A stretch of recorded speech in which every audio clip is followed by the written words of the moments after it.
કેમ છો બધા? હું ગુજરાત નડિયાદથી નમ્રતા અજવાલિયા તમારી સાથે જોડાઈ છું. આજે આપણે બનાવવા જઈ રહ્યા છીએ વાટીદાળના ખમણ.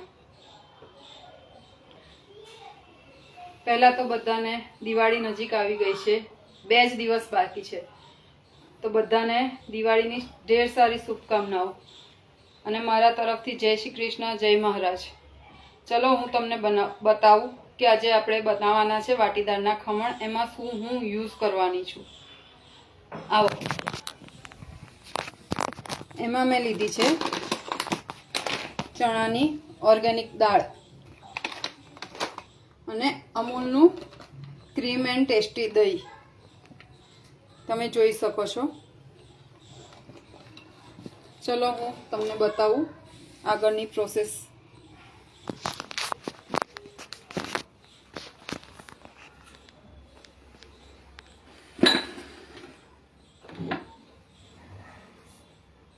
મેં અમૂલની ઓર્ગેનિક દાળ યુઝ કરી છે. એ દાળ મેં કાલે રાત્રે પલાળી દીધી હતી અને આજે સવારે મેં એને પીસી દીધી હતી. દાળ પલાળીએ ત્યારે એમાં 8 થી 10 નંગ મેથીના દાણા નાખવાના છે, તો આપણો આથો બહુ મસ્ત આવશે. આમાં આથો આવશે તો જ ટેસ્ટમાં બહુ મજા આવશે. તમે જોઈ શકો છો આમાં આથો આવી ગયો છે, બરોબર. મારું મિક્સર રેડી છે. સવારે મેં એને પીસી દીધું હતું.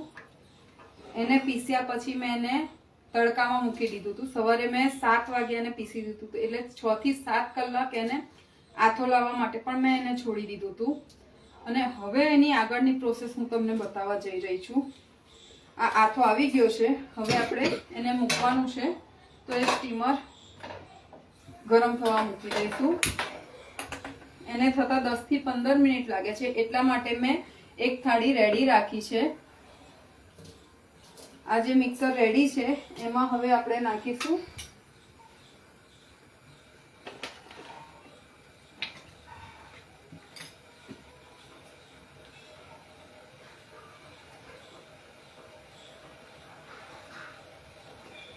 મેં લીધી છે અમૂલની ઓર્ગેનિક હળદર. એ આપણે યુઝ કરીશું. ચપટીક જ નાખવાની છે. મેં જ્યારે મિક્સર રેડી કર્યું અને એને જ્યારે પીસ્યું ત્યારે એની અંદર મેં મીઠું અને થોડુંક તેલ નાખી દીધું હતું. તેલ એટલા માટે નાખવાનું છે કે જે અમુક વાર છે ને આપણને ખાવામાં ચવળ લાગે છે, તો તેલ નાખીને આથો લાવવા મૂકીશું ને તો બેટર આખું એટલું સોફ્ટ રેડી થશે આપણું કે ખાવામાં પણ મજા આવશે, સોફ્ટનેસ રહેશે એમાં. આપણે હળદર નાખીને બરોબર હલાવી લઈશું.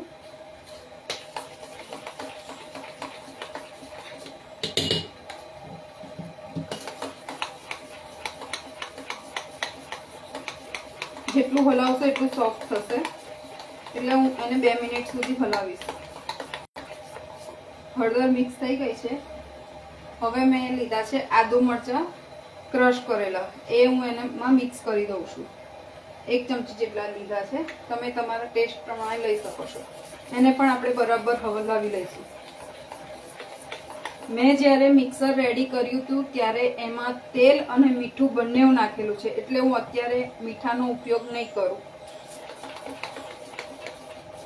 અને મિક્સર રેડી કરતી વખતે તમે થોડું દહીં, ખાટા વધારે ભાવતા હોય તો તમે ત્યારે થોડું દહીં નાખી શકો છો. મેં ત્યારે જ દહીં નાખ્યું છે. અને જો તમને ખટાશ ઓછી જોઈતી હોય, જ્યારે આપણે થાળી ઉતારવાના હોઈએ ત્યારે એમાં 3 થી 4 ચમચી દહીં નાખીને હલાવી લેવાનું છે.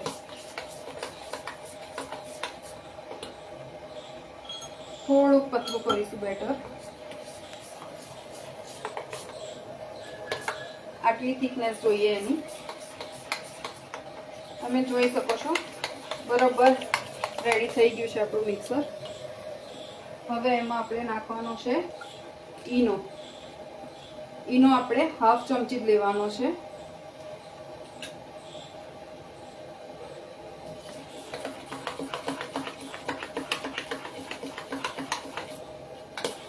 થાળીને રેડી થતાં 10 થી 15 મિનિટ લાગે છે, એટલા માટે પહેલાથી જ મેં એક થાળી રેડી કરીને રાખી છે. ઈનો નાખ્યા પછી તમે હલાવશો ને એટલે તમે જોઈ શકો છો બરોબર આથો આવી ગયો છે, ઉભરો આવી ગયો છે, રેડી છે. મેં થાળીને ગ્રીસ કરીને રેડી રાખી છે. આપણે એમાં બેટર રેડી દઈશું.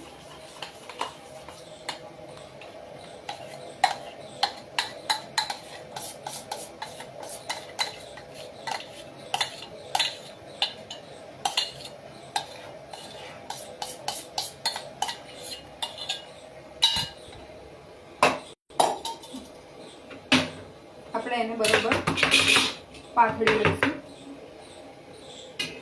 રેડી થવા સ્ટીમ થવા માટે મૂકી દઈશું. એને ઢાંકી દઈશું આપણે અને એની ઉપર વજન મૂકી દઈશું. તમે જોઈ શકો છો આપણા ખમણ રેડી છે. આપણે એને કટ કરીને લઈ લઈશું.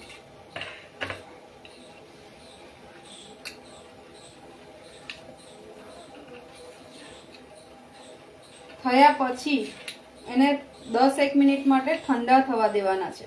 જો તમે ગરમ ને ગરમ કાપશો તો એ ચોટી જશે અને અંદરથી સોફ્ટ નહીં રહે.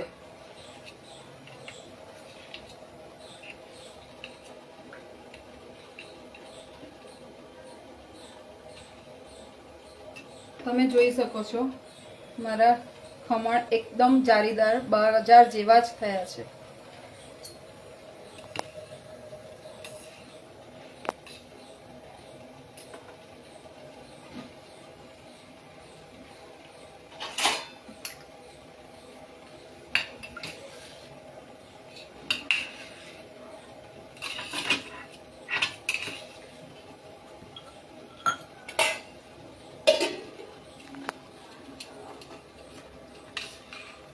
મેં જે અમૂલની ઓર્ગેનિક દાળ લીધી છે ને, તમે જોઈ શકો છો એકદમ સોફ્ટ અને જાળીદાર ખમણ થયા છે. આપણા દિવાળી નજીક છે, ગેસ્ટ હવે આપણા ઘરે આવશે દિવાળી પછી, દિવાળીમાં પણ આવશે અને આપણે એમ વિચારીએ કે તળેલું બહુ ખાધું છે તો આપણે શું નાસ્તામાં મૂકીશું. તો તમે જો વાટીદાળના ખમણ રેડી કરીને મૂકશો તો એ આવે ત્યારે ગરમા ગરમ વઘારીને રેડી રાખીશું તો એમને ગરમ નાસ્તો કરવાની પણ મજા આવશે અને ઘરના હશે તો ટેસ્ટમાં પણ બહુ મજા આવશે.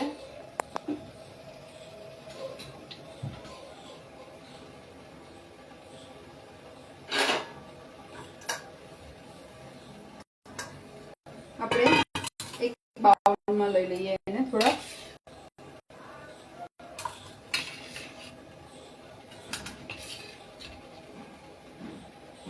બજારમાં મળે છે મોળા અને તીખા, બંને આપણે વઘારમાં હું તમને બતાવીશ. મેં વઘાર્યું લીધું છે. એમાં આપણે થોડુંક તેલ મૂકી દઈશું ગરમ થવા માટે.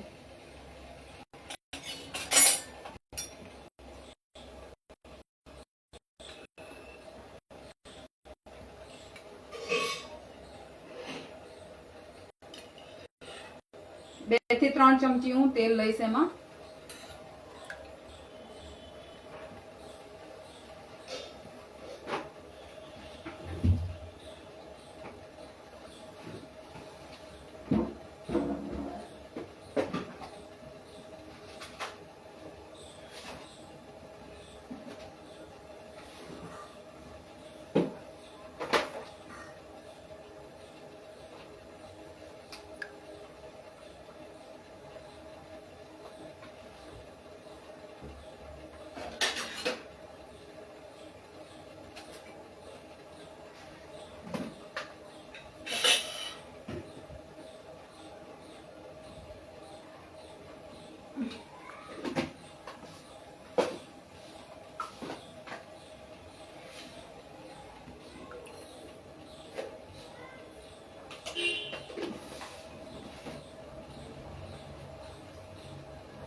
આપણું તેલ ગરમ થઈ ગયું છે.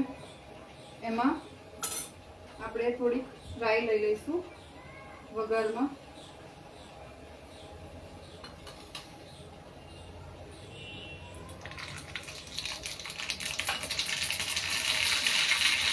ફ્રાય પકડી ગઈ છે. એમાં લીલા મરચાં થોડાક નાખીશું આપણે. લીલા મરચાં પણ ફ્રાય થઈ ગયા છે. આપણે ગેસ ઓફ કરી દઈશું. હવે આપણે એ વઘાર વાટીદારના મોળા ખમણ જે કરીએ છીએ એમાં નાખવાનો છે.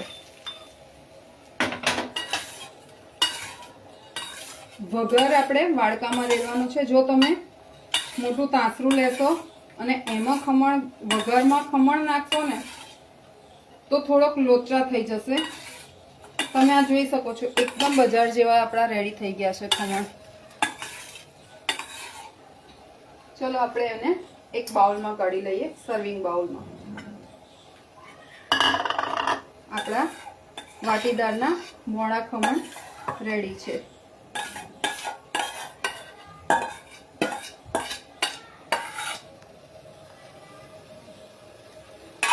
હવે આપણે જે આપણે થોડાક રાખ્યા છે એને તીખા વઘારીશું. એમાં પ્રોસેસ તો સેમ જ છે.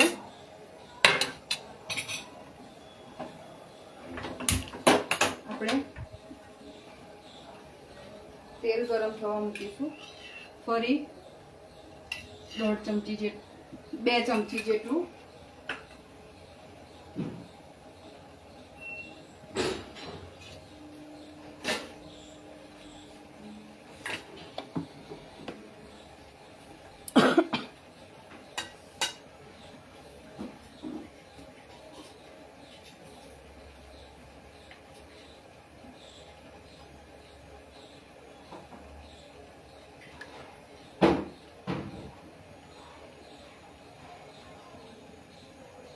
આપણું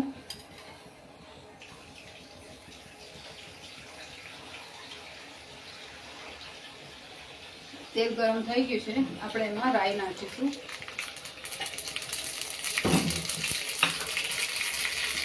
રાઈ પકડી ગઈ છે. એમાં આપણે લીલા મરચાં નાખીશું.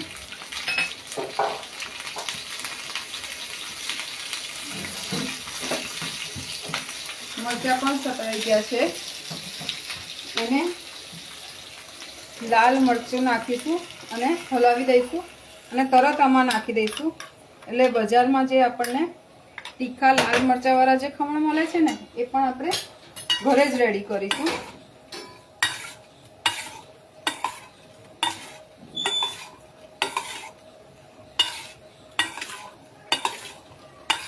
તમે જોઈ શકો છો, એકદમ બહાર જેવા જ આપણા લાલ મરચાંના પણ રેડી થઈ ગયા છે. જો તમે આની થોડીક પ્રિપરેશન કરીને રાખશો ને તો આને થવામાં પણ વાર નથી. તમે જોઈ શકો છો, એકદમ બજાર જેવા થયા છે આપણા. આપણે એને પણ સર્વિંગ બાઉલમાં કાઢી લઈશું.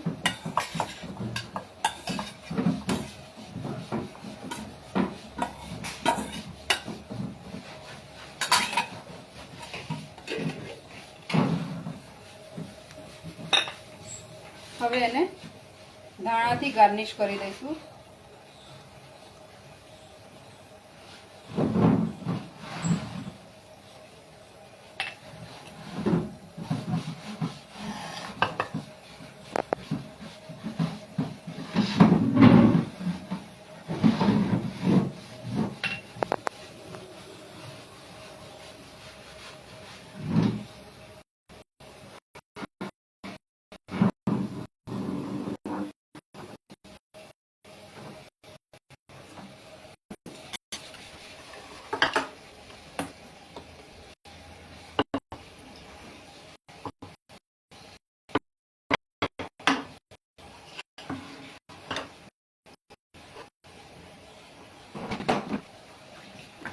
તમે જોઈ શકો, વાટીદારના મોળા ખમણ અને વાટીદારના તીખા ખમણ જે આપણે ઘરે જ રેડી કર્યા છે. અને એ પણ અમૂલની ઓર્ગેનિક ચણાની દાળથી, જે એકદમ સોફ્ટ અને મુલાયમ બન્યા છે, જે ખાવામાં તમને બહુ જ મજા આવશે. આપણું આ રેડી છે. આપણે એકવાર હું તમને બતાવી દઉં કે આપણે જે થવા મૂક્યા છે એ થઈ ગયા છે કે નહીં.